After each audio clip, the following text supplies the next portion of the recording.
Okay, kids, it's time for another episode of the Fueled by Weird podcast, the only podcast that's never too early to celebrate spooky season. I'm Chris Daly, and today I'd like to welcome EB Kogan and Jessica Silvetti to the show. Jessica, Hello. EB, how's it going, guys? Great. Good. Good to see Thanks for you. having us on. Yeah, Absolutely. Thank you so much for coming. I'm glad we were able to connect and get everything all squared away and get names all straightened out and all that stuff. definitely. All right. So usually how I like to start these kind of things is with an icebreaker question. So tonight's icebreaker question is you come home from work or you get done doing whatever it is you're doing. You want to sit on the couch, have some couch time, and you want to click on your favorite show. Not necessarily the one you're trying to get caught up on, the one that you want to kind of put on as like your comfort show in the background so you can kind of, do some scrolling on your phone or just kind of just hang out and just decompress from the day. What is your go-to show? Um, Well, it Mine depends on the time. depends on the time, but one that will Okay. always make me very happy is the Golden Girls. That's like Okay. my Yeah. go-to happy place, and I've seen all the shows, so then Nice. I can just like go with it. That's a good I'm one. For me, it's Okay. So I don't rewatch stuff very Okay. often. I've started to rewatch some movies as of late Yeah. here and there. Uh, but like I'll have rewatched shows. If she hasn't seen something, Yeah. I'll sit with her and rewatch it to a degree. But I Yeah. guess my the show that I look forward to decompress and just watch happily right now at this point in time would be Rick and Morty. Okay. Very nice. That's one for me too. It's I kind of got into it for a ways and then I kind of fell off of it, so I've decided to kind of restart it to kind of go back through and Yeah. refresh my memory with stuff. But I'm not very far yet, but I'm working on it. But I'm with you though. I don't rewatch movies very much, but I do find myself rewatching TV shows quite a bit. And I'm in the same boat. There's a lot of times where I'll pick a show and I'm like, "Hey, do you want to watch this with me?" to my wife, and she's like, "I don't have any interest in watching that show at all." I'm like, "Okay, cool, I'll watch it." And then I'll watch it all the way through and she'll say, "How was it?" I was like, "It was amazing." She's like, "Well, now I want to watch it." I'm like, "Okay." So I've run into that for a very large amount of TV shows. So I'm That very familiar. that happened with That us happens with to us. Dexter. You Yes. came in second season. Yeah, actually like The halfway original. through. Yeah, like or Hmm. later. Yeah. And what was Mhm. the other? BoJack Horseman. BoJack Horseman. Yeah, and then I Nice. was like, oh, this is amazing. And then I had Nice. to watch the whole Yeah. thing. Yeah, Yeah. BoJack is a great show. Yeah. Yeah. Yeah, The Office I think is one. Parks and Rec is one that my wife decided to rewatch after I watched it. Big Bang Theory was another one. Yeah. That she didn't want to watch it first, but then she decided to. But she's starting to fall off on that because I just finished Hell of a Boss. It's like a spin-off show of Has Been Hotel, Oh. and she has zero interest. She loves Has Been Hotel, but has no interest in the other show. I'm like, okay, whatever, that's fine. Well, for me though, my go-to show, one that I've watched more times than I think I can count. And matter of fact, one time when I finished it, I didn't know what to start, so I just started it over again. That 70 show. Oh, Oh, yeah. nice. That's one of my favorite shows ever, and I can't explain why. Well, there's comfort shows. Yeah. There's some Yeah, shows that is just like comfort. Like it's just like this sounds cheesy maybe, but it's like it's coming home. It's just there's yeah, something about it that you just I think that's what Right. the Golden Girls is for me. And I get that. yeah, and to be honest, like this is a really old show, but my grandfather loved the show Three's Company. So Oh sometimes yeah, I'll watch that. They have like these reruns on Pluto. I don't know Yeah. what They have a channel. Three's Company channel. yeah, So yeah, yeah. sometimes I'm like, I just feel like I need comfort. And Yeah. you put those things that I don't know that are just like old, old things that you're like, this feels comfortable. I get that. I do that a lot with stuff that because I know about a lot of those shows because of my parents and my grandparents, and sometimes if I'm wanting to kind of if I'm feeling nostalgic, I'll click on something that my dad was a fan of or something that my mom was a fan of and kind of get a way to kind of reconnect that way. But so I totally get that. Yeah. Yeah. All right. So, we just kind of finished up summertime. We're getting rolling into the fall season. What are some of your guys' favorite fall activities? Oh Oh my man. God. Well, this isn't really an activity, the weather, but we really like, I mean, we live in California, so we have a Yeah. lot of weather, but it's nice when we have that like crisper weather, it's a Yeah, like nice, it's gonna rain tonight, so we're like, yay. yeah. That's But awesome. fall activities, I mean, I don't know, like I like wearing jackets. we sound like the most boring people. What's your No, Ah, favorite you're activity? so like good. Wearing a jacket in the crisp weather of Los Angeles. Yeah, it's freaking that's LA, man. Yeah, I mean, I guess, I guess the other activity would be like certain foods you start to crave. So Yeah. it's an activity, eating certain stuff, like, Yeah. you start craving certain, like what you wear and what you eat. It's weird because look, I grew up in LA. I was born and raised in LA. And so, the seasonal change is not something that is observed here. Yeah. So with that comes activities quite like that. But like we're always, you can always go to the beach or the boardwalk Or the mountains or the desert. So I guess maybe that's why we don't have a specific answer of like yeah, activities that change with the change of seasons, Yeah. because we pretty don't have even. we don't have the foliage Yeah, change to reference the infamous Gene Hackman monologue from the Birdcage. Fair If you enough. haven't seen it, amazing. Yes. The fall, but yeah, we don't have that per se. And I guess with that comes activities because I went to school back east. I went to school at the University of Michigan, Yeah. and there is like a whole, you Mm. feel it, and you're compelled to do things. You're like, oh, the leaves are changing. We should go carve pumpkins now. Yeah. So it's kind of it's different in LA. Yeah, I went to school in New York, and like the same thing, like, oh, let's go ice skating, or let's go Yeah. like Central Park, and like I don't know, it's just so I guess yeah, nothing specific comes to mind here. No, that's Except like the different Was that the biggest skirt of a question ever? no, it works. I kind of, I didn't really realize that California really is kind of just like one big season all year long. It's not really much of a ebbs and flows. Well, really. if you're in the mountains, it's Yeah. different. Or if you're like literally right on the coast, like Malibu, Santa Monica Beach, I wouldn't say, but it gets colder. Yeah, it gets a lot colder. right, like literally on the coast. But yeah, Which is kind of great because that's kind of what I like about winter is a little bit colder, but no snow because I live in the way wrong place to have snow. Because I'm zero fan of snow. So that's cool that you guys, I mean, as you get older, it's there's not your idea of exciting things change, right? So like, when you're younger, like, oh, I want to go do all this crazy fun stuff, but it's like when I'm older, like I get to try on this jacket that I got that I really, really like that and I totally relate with that because I've had that. I have this jacket that I've had for a few different years that I can only wear when it's cold outside. So when it's cold, I'm like, yes, I can wear this jacket. Right. yeah. And my wife does the same thing. She has all of her wintertime cardigans all lined up, so she's very excited to get those out. So I totally understand. Yeah. Yeah. The shoes and the Yeah. outerwear changes. I have like one long, oversized Scottish wool coat that I have that I love. You I can't think really wear I it wear here, it like no. once a year, but I love it when I wear it. Like not even, yeah, like literally once a year, meaning like one day No, maybe. But when we went to Connecticut to see your family, Connecticut, and New York, I brought it and I wore it like every day. It worked There you perfect. go. But in Very cool. California, it's like it's kind of like, can I wear? Okay, only if I'm going to be outside. If not, he's going to be like sweating my ass off. Understood.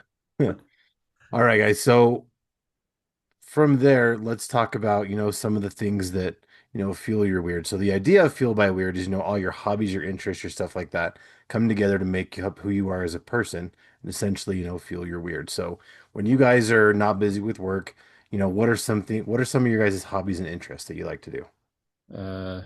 More work. No. Okay.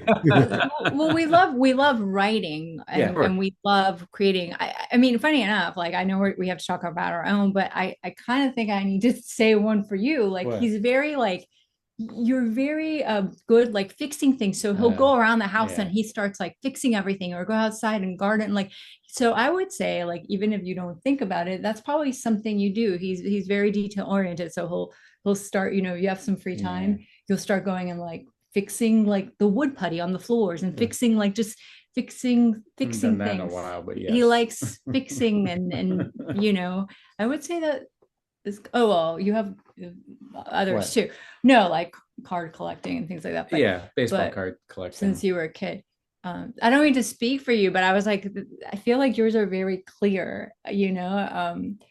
Why yours aren't? No, I feel like mine kind of changed. Like, you know, I'm like, oh, Of I course, feel, as we get older, yeah, but like, you know, I'll be like writing or, you know, I don't draw, but like I had a period of time where I was like playing guitar. I'm not a good player either, you know, but a lot of it would be like writing poetry. Like I'll get a kick of like writing poetry lyrics. and lyrics for songs. Like, I don't know. Yeah, I guess that. Nice. What are some Maybe. of your other hobbies, Evie? Well, I lately it's I guess like the past maybe since COVID, I don't know. It's just been a long stretch of creating. Like Mhm. if I'm not creating, I'm either like yeah, since COVID for me it's like been creating or curating baseball card collections. Mhm. Like it's like pretty much we did get I did get into like comics curating a little bit, and that was mostly like research, but buying different books and reading a lot. We like to buy a lot of books even if we don't read them. We like to have them in our library for like either inspiration or to reference Yeah. or to one Yeah, day I will read that. Yeah. I get um that.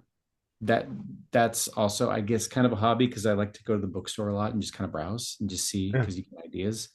Mhm. Like a lot of like I can't draw, but I can use Photoshop really freaking well. And I create like collages, Yeah. create new things out Mhm. of old things. So like I'll have this idea in my head and I'll get like maybe 70 different elements and I'll just create something completely different. And I use that for like pitch decks to kind of for like stories or ideas that I'm working on or for movies or shows or a comic. And I edit a lot, uh, like either short films or creating like pitch ideas or trailers or things to kind of like, oh, this was in my head, you know. So I think that's my outlet, and my hobby is my creative outlet somewhat, at Mhm. least right Nice. now, because that stuff Yeah. changes also. Yeah, and I think Yeah. as you were talking, I was thinking something else like cooking, right? Like Oh yeah, I we think cook a lot. like cooking to trying like inventing recipes or things like I'll be like, oh, my grandmother used to make this, and then like making my own version Yeah, or like with him as well. And I also love wine, so sometimes like you know, hobby of like literally just like learning more about wine and kind of you know yeah, just like trying different wines and all that. I think those things are also hobbies. Yeah, for sure. I think that's cool because a lot of people, they'll only pick like one or two hobbies and that's it. They'll just stick with that forever. But I'm kind of the same. I can't just do that. Like if there's something that looks cool to me, I want to try that regardless of what it might be. So, yeah, I essentially, I guess, I've got a lot of my main hobbies. I'm a nerd. I host a podcast. I have a lot of weird nerdy hobbies, of course, but there's just other things that I want to try. Like I can't just, be good at one thing. I like to consider myself a jack of all trades, but a master of none. Because I just, there's life's too short to just not try stuff that sounds interesting to you. Because if you try it and you like it, it's something you could enjoy. But if eventually at some point, if you try it and like, oh, that wasn't for me, well, I can now and now you can move on to something else. So yeah. that's cool. Having a whole bunch of different things to try is that's a cool thing. Yeah, no, agreed. I think it's exactly what you said. Like you try it and maybe, you know, you'll like it for a little bit and then you switch, but you get to experience it, you know? Yeah. I mean, some people say it's ADHD, but whatever. Tomato, tomato. Yeah, exactly. Call it what you want. Exactly. Yeah. Exactly. Well, I think yeah, it's whatever. I mean, it's a stupid expression, whatever floats your boat. Yeah. But like if it calms you and if it focuses you, I think that's, you know, Just that makes you happy. yeah. Yeah. Yeah. I mean, like a lot of like okay, with the baseball card stuff, stopped collecting for a while. I got back into it with COVID because there was like nothing to do other than Right. work that. Um, but I start like because it can get kind of expensive. Oh, yes. And I had been collecting since I was 8. And so like, I kind of got on this one kick of like this boxer. I don't know if you can see the painting in the back, Hmm. uh, famous Jewish boxer heavyweight that I got pretty into. And then that kind of geared me towards collecting like vintage Jewish ball players. And that kind of became my focus for a bit in curating, which became like really actually a hard to collect subset, believe it or not, because there's Yeah. people that collect a lot of old black ball players or Latin ball players from like the early 1900s. Anyway, so it's like just kind of like figuring out these little things in between maybe a big hobby and then a subset of that hobby, and then who knows where it'll take you. Exactly. And that's kind of what I'm talking about, where you kind of start one hobby and then you kind of branch off into something else and you branch and it's just it's just something that keeps you busy and it doesn't hurt anybody and it keeps you entertained and keeps you happy. So what's the harm in it? Totally. But yeah, I'm definitely familiar with collecting. I remember when I was a kid, it was show and tell day to bring your collection. At that point, I didn't have one, so I'm like, oh my gosh, I don't know what to do. So my dad stayed up all night and put together a binder full of cards. So all different kinds of cards, pop culture cards, baseball, basketball, football, all different kinds. And like, here's your collection. And so That's that wow. kind of got me started on collecting cards too. So I've amassed quite a few cards. I eventually kind of veered off from sports cards and went into other kind of cards like gaming cards, comic cards, stuff like that. So Yeah, I'm also very familiar with curating cards. So I'm right there awesome. with you. That's cool. Yeah. Yeah. All right, guys. So now it's time to jump in the Wayback Machine. What I want to know now is I want to hear your guys' stories for each of you. So what was it that inspired you guys to become writers in the first place? First, or you want- All the way back to when you were younger or whatever, what was it that initially inspired you? I mean, for me, I feel like I was always writing. I mentioned poetry before. Yeah. I was always writing. Like I remember starting writing a poetry book when I was like 16 and I don't know, it was like just an outlet, just like you're feeling mainly as a teenager a bunch of different emotions, so you just put pen to paper. Yeah. Um and then when I was at school, I, studied theater to be a performer, but I kept writing and kept writing and kept writing. And then as EB mentioned, like I did some like lyrics for songs and stuff. Nothing that's out there. I mean, just Yeah. like yes, some things like we recorded with like friends, so I have like demos of it, but it's not like out to the public. Sure. But then continued writing, like started doing screenplays and plays, actually playwriting, and then from that it developed into screenwriting. And then yeah, like we're a married couple as well. We're creative partners and a married couple, and like I'll continue where because we did merge later on while we as a creative couple, like we merged our writing together. But before we jump there, like I guess you should start with how you Uh, started I writing. hated writing. Absolutely hated it. I didn't want anything to do with it. Sure. I I get still it. kind of don't. Uh, I I wanted to play professional baseball or football or become a veterinarian. All the way Okay. up, all the way up to right before I went to college. Those were like pretty much those were the only things. But I wasn't like super, maybe the sports thing, but I wasn't like super passionate about any of it to the point of like having that crazy focus. But I Yeah. was like, oh yeah, these would be cool. I think I could do any one of those. The baseball thing went out the window when I wasn't allowed to play high school baseball. That was another story. But I played football. I had like a pathway to play college football, but I kind of didn't want to. And I did like some musical theater and stuff in high school. And then I ended up going to University of Michigan for theater. Kind of wanted to be an actor. Went through that whole thing. Came out to LA. Started. Well, I should say it was in college at the University of Michigan where taking a class in the Beat Generation. Jack Kerouac, Allen Ginsberg, um, Neil Cassidy. That was the first time where I was like, oh, you can write like this. There's like stream of consciousness writing. And it's like you can kind of throw structure out the window and kind of make your own structure.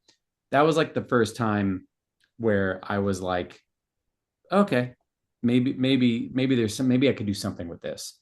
Um, that class I remember very vividly. I think it was my freshman or sophomore year. And that kind of opened me up to the fact like, okay, maybe I can write a little bit, or maybe I'll write monologues for myself as an actor, because I was on the actor path. Yeah. Uh, Came out to LA, did some acting work out here, met her at an audition. We struck it up, and I think you came to me with like a short film that you were producing Yeah, and that you I wrote. had written a short film. At that point I was acting, so I was like, hey, I'm making my short film that I wrote, but acting in it, and I needed an actor as well. And Yeah. at this point we were already dating, but like, so I asked him because I thought he was a very good actor too. So so then he played my romantic lead with me, like my Yes. co-lead. So Yes. so yeah. And then we started doing some stuff in that vein. I think at some point we were like, we need to create something for ourselves as a vehicle for us as actors. And so we wrote something and kind of did something with the theater company we were involved with. And it was that process of this movie called Problem of Evil that we worked on, where we kind of I had to teach myself how to edit film. We wrote the thing, we wrote the premises, we wrote a whole Bible. I think that was a point where I kind of switched off my performer brain and started thinking in as far as like behind the camera, so to speak, or in front of the keyboard, so to speak. Um, that really kicked off my desire to start writing or creating stories. Yeah, I was gonna say, to jump in, there was something we actually wrote prior to that that was inspired by Hellbent. Hellbent. Okay. It's called Hellbent on the Straight and Narrow, which was Yeah. inspired by the whole Beat Generation. Yeah. Anyway, there's a script we're always like, we should get back to that because it's Yeah. a really cool That's fun. script. But that was the first thing that we actually sat and wrote down together. Yes.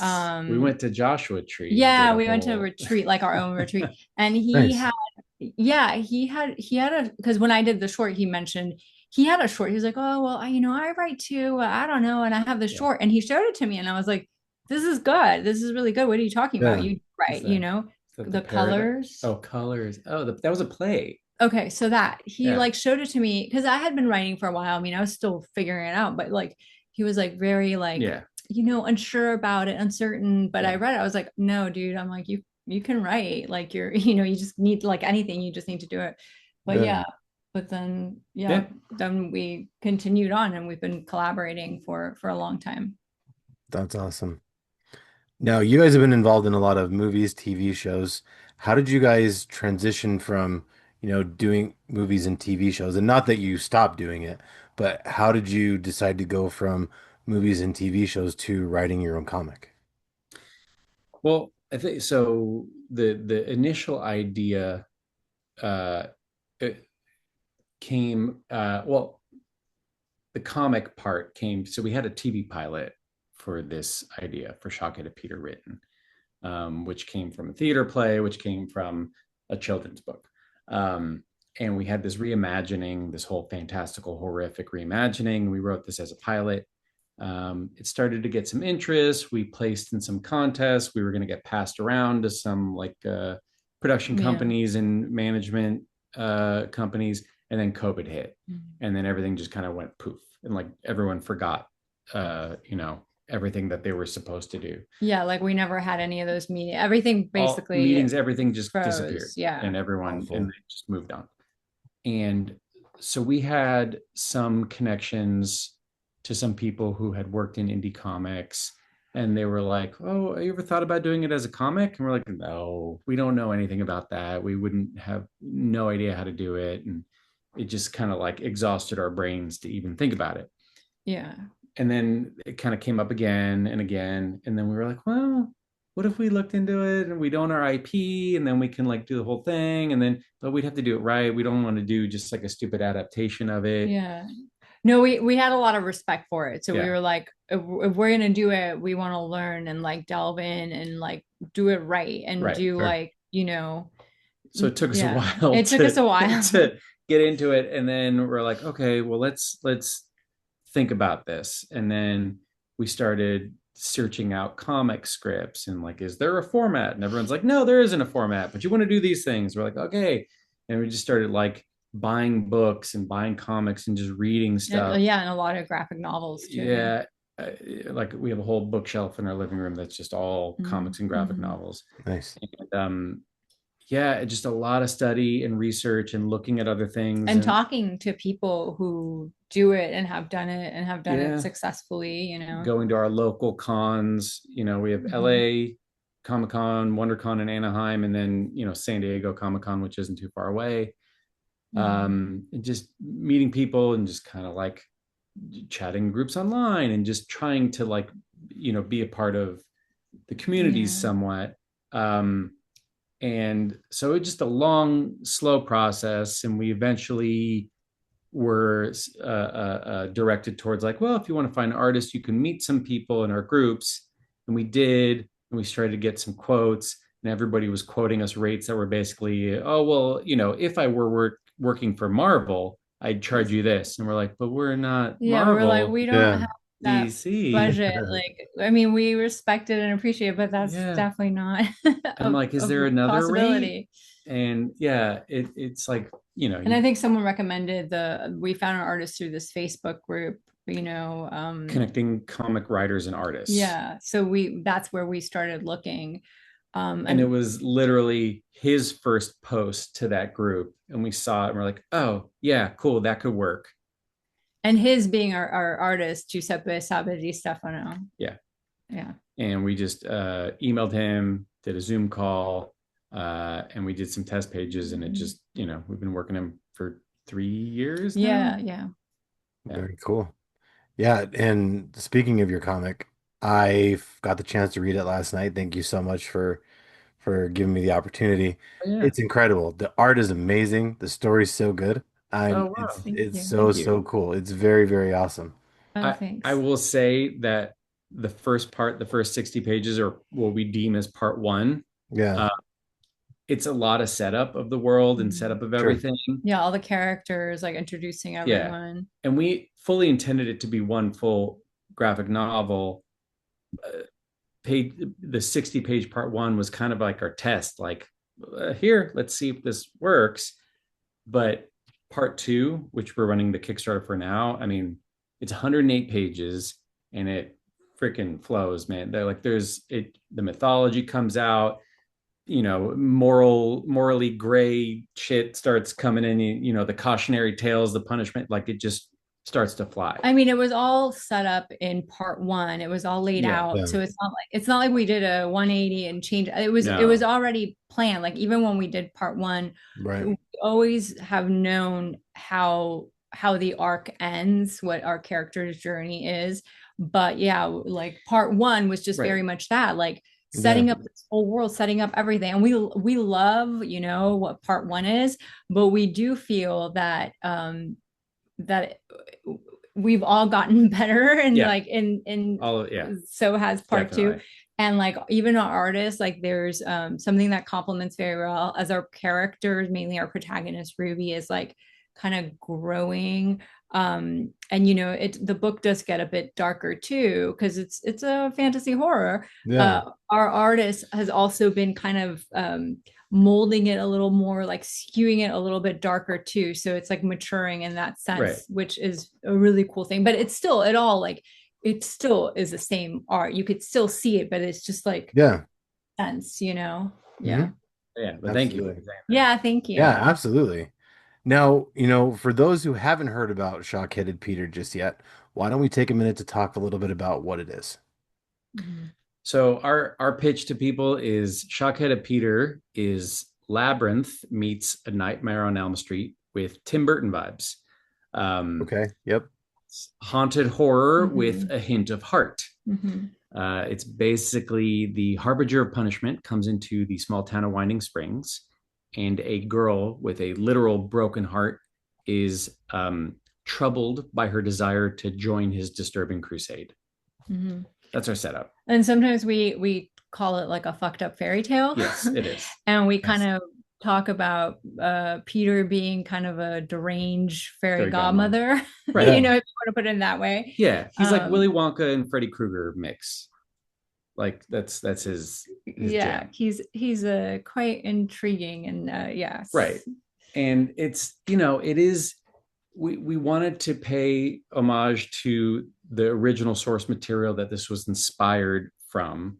So, we keep like the punishments because it was originally a children's cautionary tale storybook about how you should behave well, otherwise this will happen to you. So we maintain the idea of the punishments. Yeah, we pay homage to a few of them, but we definitely created our own as well. Yeah, but it's like a huge leap into the fantastical, kind of this weird 19th century, slightly steampunk, slightly not world that we've created, which our only viewpoint is the small town, the clockmaking town of Winding Springs. Yeah, we're just excited. Like, we're so attached to all these characters and we're so excited about it. Yeah, we just really want people to read it. Yeah, and talk. Yeah, we read it, and we're glad you liked it. But yeah, you were saying about we're excited about the characters. It's like we really were character driven. Our story is very much like, yes, we talk about Ruby, our protagonist, like having a literal broken heart, but like she has a lot of heart, and I feel like we like to make our characters layered and complex, even the ones that would be thought of as like villains. Oh, these are the villains. Like you will learn more in book 2 why, there's a reason why, like all these, there's revelations and there's like, as you were saying, the mythology, like but the characters are really fleshed out even more. Yeah, there are no heroes in our book, and that was on purpose because it's a cautionary tale. It's yes, there is this world building, and yes, there is this fantasy, and there are some horror elements as well, but at its core, it's a cautionary tale about the consequences of your actions. And there are, our character goes down some morally gray paths. Like everyone's flawed to a degree. Like, no one's perfect. And it's what you're saying. There's no heroes because no one's perfect. But at the same time, like, yes, of course, there's some that are more villainous than others, but at the same time, it's we like that complexity of it. Right. Like, we like to live in the grays and the shadows of it, not just like, not like black and white, Yeah, because people can do some horrible things, but hopefully we've geared it in a way that you might have a little empathy for some of them at some point. But when they come back and do something horrible, you'd be like, oh, well, this fucking guy. It's just starting to maybe think like, oh shit, maybe they're good. And then you do that. Yes. Yeah. It's kind of like the whole story, you're a good person. Good people can do bad things. Yeah. Yeah. And probably the same. Probably there's bad people that sometimes do good things, I guess. I don't know. There's something in the book in part 2, but it's something to the effect of like the most vicious kind of action comes from someone with a pure heart, because like you betray. Sometimes the stakes are so high, right? Maybe someone like, I don't know, like. Well, because some, like, if you can push someone with like a pure good heart to the brink, the repercussions of that might be worse than just some sort of like, morally depraved person. Because maybe you're like poking that raw that has never been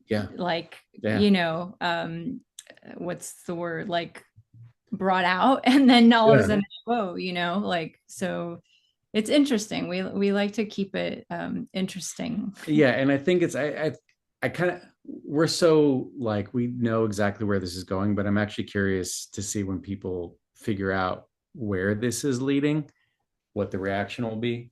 Yeah, I mean, obviously, like, we're very detailed, and there's like, as I said, even in book 1, everything has a reason, and like there's things, everything has a payoff. We don't forget about, oh, that character, how does that wrap up? No, we know exactly how everything is going to, even if it disappears for tens of pages, it'll come back. It comes back. Nice. Now, I know you guys said the story was based on the original source material, but did you guys pull in any other inspiration from anywhere else when you were crafting your story?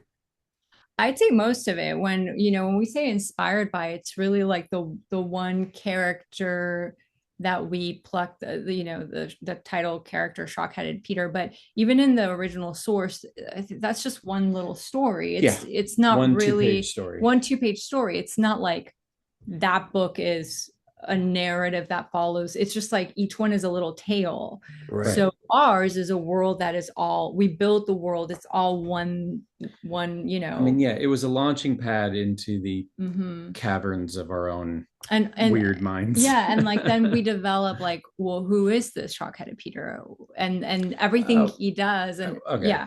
No, I will say Uh-huh. Stuff that we don't think about, but it is true. So The punishments. For sure. The gang. Oh yes, thank you. Yes, So absolutely. That we pulled from. Yes, we're both part. I mean, I still part of a theater company. We haven't been there, and I mean, we go there, Well, but we haven't actively been in shows for some time. Well, we were members, and now we're still like involved with and supporting, and yeah. A really cool theater company called the Actors Gang in Culver City, California. Mm-hmm. But a lot of the training that you do there is a very specific type of theater called Commedia dell'arte. Mm-hmm. So like Italian style theater, a lot of mask work. Mm-hmm. Various characters have different masks and different character traits. And at least for me, and I know in a good part for you, but like all of my writing, kind of all the characters I pull on from all those stock characters. There's like the Pantalone, who's like the old, wealthy, curmudgeonly, patriarch. And then there's Arlecchino, who's like the lowly servant, but he's really smart. All these like basic traits, like these stock characters that you can kind of pluck out and embellish as you wish. And there was this thing that we would do in at the theater company. You do these team building exercises. Basically, everyone gets and dresses up, like the workshops, which they still do. They still do.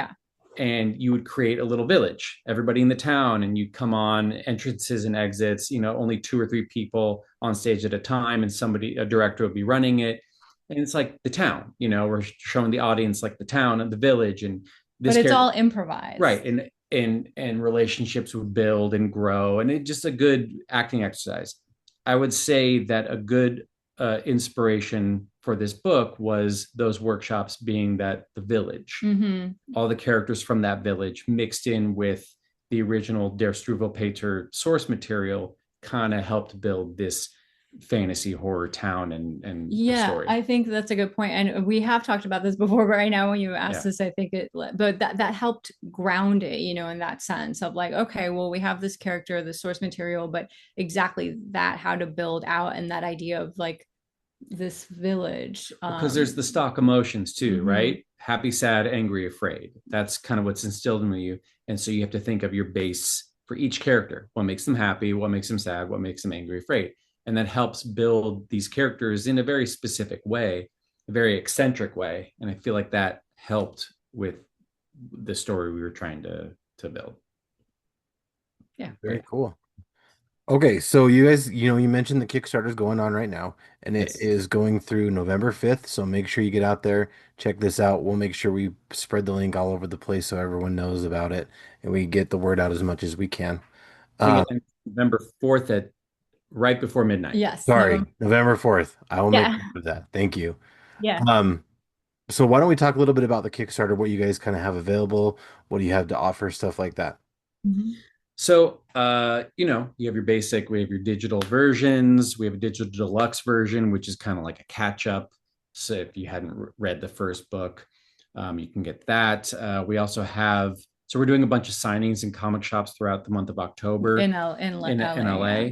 And we kind of created this little mini ash can of inks only of a preview of part 2, just chapter 2, which we're giving out. Only a limited version, a limited amount that we're giving out to people in person. But for the digital deluxe, during the signings, with a purchase of part 1. And you won't get it anywhere else. But we're offering that as a digital version because it's really awesome just to look through the book inks only. and we're giving that for the digital deluxe tier only. So that's something cool. You also get the original source material as a PDF, so you can kind of see where we plucked some ideas from. Nice. That's cool. We're doing 2 variant covers, standard cover done by Joe or Giuseppe Sabe de Stefano, which is like our standard cover. And we have this really cool kind of adult Gothic version done by artist Santiago Espina, which is a really cool hand-drawn pastel or maybe colored pencil sketch of Ruby with this red clock or pocket watch. Yeah. Only those 2 variants because the book's 108 pages, pretty hefty. Yeah. And we have pins like the previous campaign. We did a pin for Shockheaded Peter. This time we have a Ruby pin, which is like a 2-inch hard enamel, and it's like a cool action pose. So we're very excited about that one. We're sorry to say at this point in time, we're sold out of all the Draw Me In tiers. Yeah. So we did 8 of those. 6 are basically like, you might get a line, we're not sure, but we'll get you in the book. And 2, we actually have 2 guest stars. Yeah, they were like featured. So that we're going to replace the character and you get like a full page scene. Those got snatched up real quick. Yeah. Nice. We're going to try to see if we can open up any more space, but we don't want to like well, that would be if there's for a Draw Me In, but the featured, like, for us, it's all about the story. The so integrity of the book. So we wouldn't just like switch it out because so it was only those 2 for the feature. Yeah. But Draw Me In, there might be another. There's a chance it might pop up. Just keep an eye on it. If something pops up. There is something really cool. We had, if you're a really big collector, we worked with this company called Silicone Sound, which is the stop motion animation studio out here in Southern California. And they recreated the hand of Shockheaded Peter. Oh, wow. With his nails and fully with the peacock tattoo. And you'll understand what that is later in the book. So we have that and we're bringing that with us to signings, but that's a 1-of-1 that's being offered at the highest tier. You get everything involved. So that's available as well. Yeah. That's cool. And then we have trading cards that, we kind of pay homage to like Garbage Pail Kids. Like Garbage Pail Kids, but we did our own. They're called Shockheaded Shenanigans. And with the first campaign, there was like 3 and they feature like punishments. And then this new one, we have a new one with like a UV spot gloss that's really, really cool. It's like a premiere, a new card that is going to go along with the rewards. Yeah, so that's basically what we have right now. We're about just over 75% funded as of right now. And then as we get towards the goal, we're start talking about stretch goals if we're going to release any new tiers or anything like that. Yeah, we really hope to get to those, and we've been brainstorming some very cool ideas for that. So there is one thing that we'd love to be able to release. It's something that really details the process of like a page. So people will get prints of things that will basically show from script all the way through to the end of like a single page. And we'd love to be able to like send that out to people, but that'll be a stretch goal. Yeah. And again, just to mention again, our artist, he does the inks, the color, like the lettering, he does all of it. So That's cool. we really lucked out, and it's been an awesome collaboration with him. So we're very happy working together. Mm-hmm. Very, very cool. All right, so when you guys wrap up this Kickstarter, what do you guys have planned on next that you can talk about? Well, first, part 3. Yeah, we're jumping straight into part 3. Like we're gonna finish it. Yeah, because what happened, and we talk about, and people warn us, like, oh, don't let a lot of time go. But life happened, and we kind of took a break in between because we really couldn't give it the attention we needed. Sure. But now, because we were kind of on a roll, like we're gonna go straight into part 3. So once this is done, and once we fulfill everything and send everything out, we're going to be busy behind the scenes just completing 3, which already the script, like there's a good, like a full draft of it, but it needs to be like, tweaked and finessed. And then we'll get our artist to hopefully start working on that like as soon as he's done with with this second one. We plan to finish this, have it done. look for a publisher. We already have some meetings coming up, but we ideally, like to get that published and then start developing that property and see where else it might go. Yeah. But we're Nice. glad to have it in existence. And on top of that, if you want to see a scary movie, I'm an associate producer in a feature that's coming out at the end of October called In Our Blood. Nice. It's a horror film. Trailer should be out, posters out. If you're in LA, come to the Q&A screening with the filmmakers on October 20th on AMC website. You can buy tickets. Or New York. New York will be the 24th. That's when it opens nationwide. Again, it's called In Our Blood. In Our Blood. I'm gonna write that down because my wife's a huge horror fan, so I'm Yeah, definitely gonna write it's that down. uh, Okay. starring Brittany O'Grady from season 1 of White Lotus. Oh, nice. EJ Bonilla, the amazing old man, Exorcist.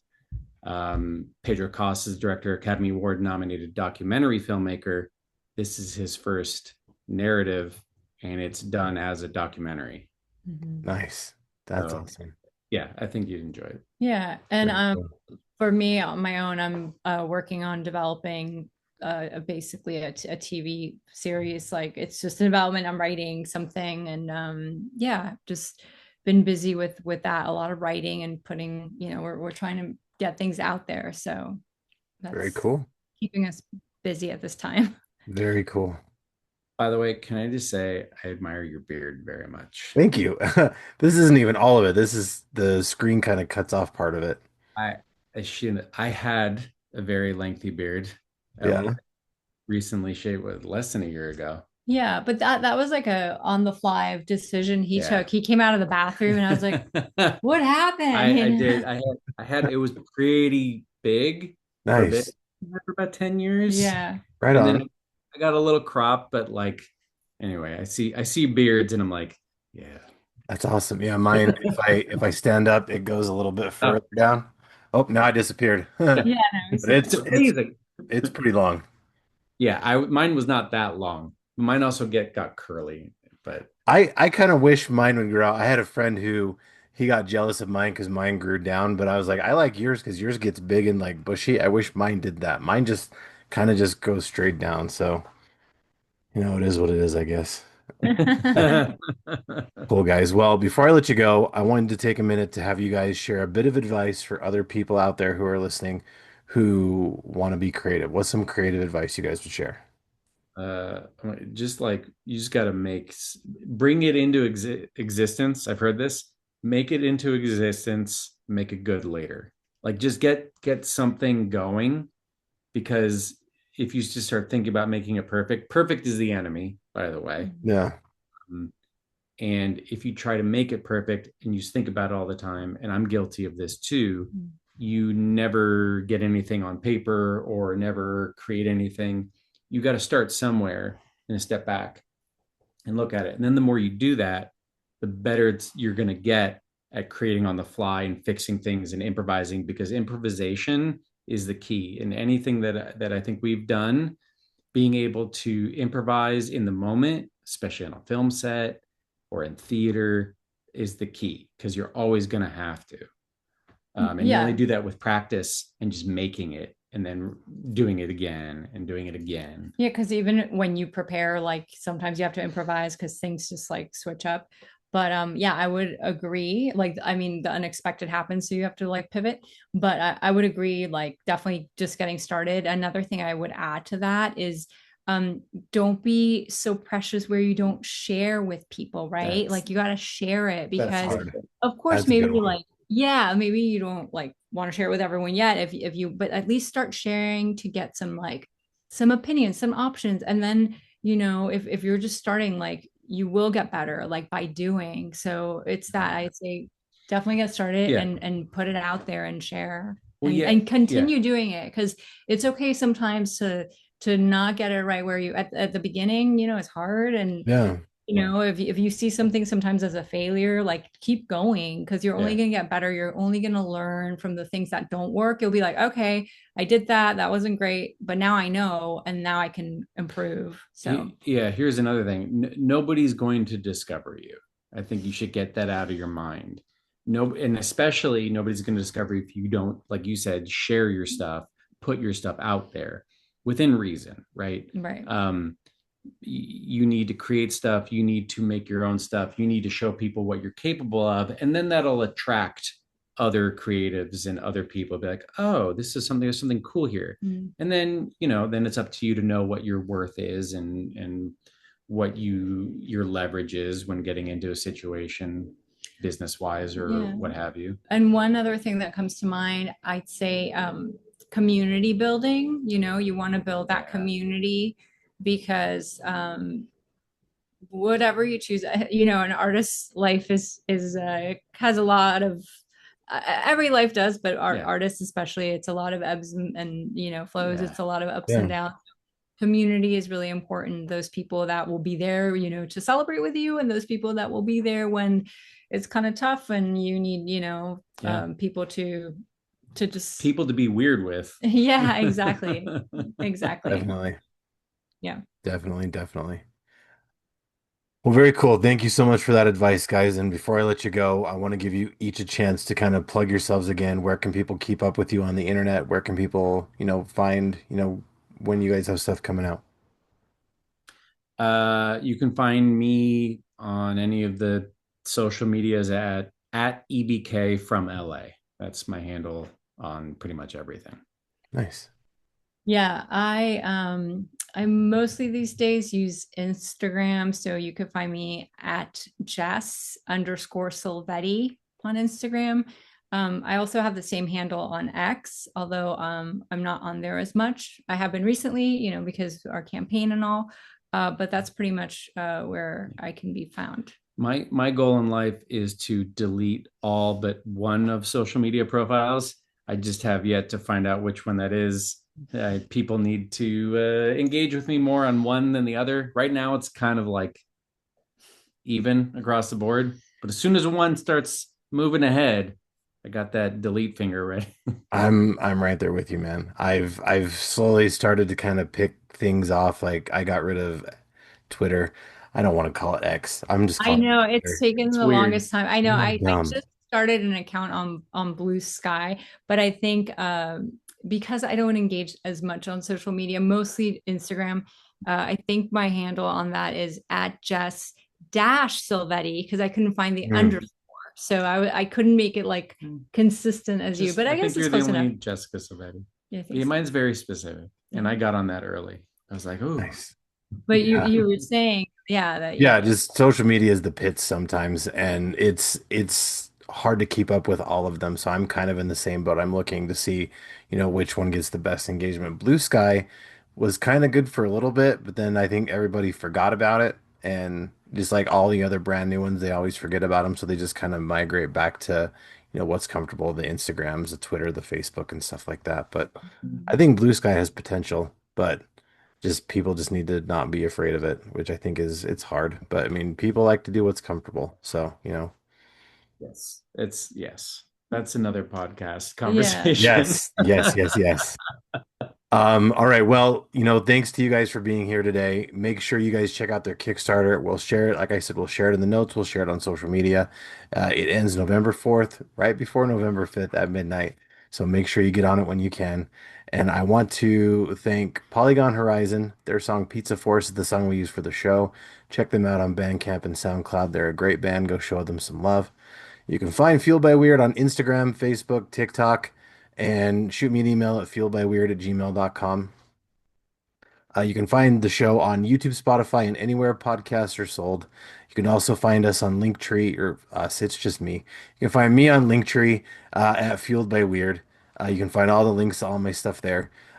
Make sure you check out my friend Hassel Hutchinson. His channel is the Nerdy Manroom Show. He's got a bunch of cool stuff over there. The Nerdy Manroom Show, Card Subject to Change, and Hassel's Review. He talks about all sorts of nerdy goodness there.